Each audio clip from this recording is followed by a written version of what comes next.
magbenta sa masa. Mga boss, aminin nyo, kahit ako, experience ko yan. Yung produkto kong yon, yung negosyo kong yon, yung Beef Paris business, ako yung pinakaunang nag-start dito sa Digos.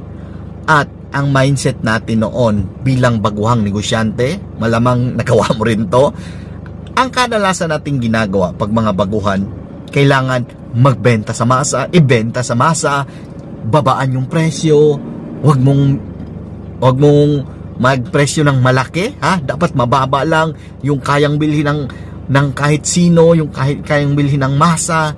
Ganyan yung pag-uutak natin, ganyan yung mindset natin, di ba, bilang isang negosyante. Mga baguhan, ganyan na ganyan tayo.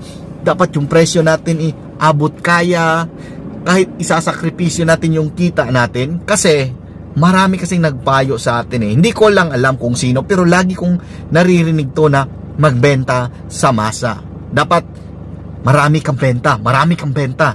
Di baling maliit lang yung kita, basta marami kang benta.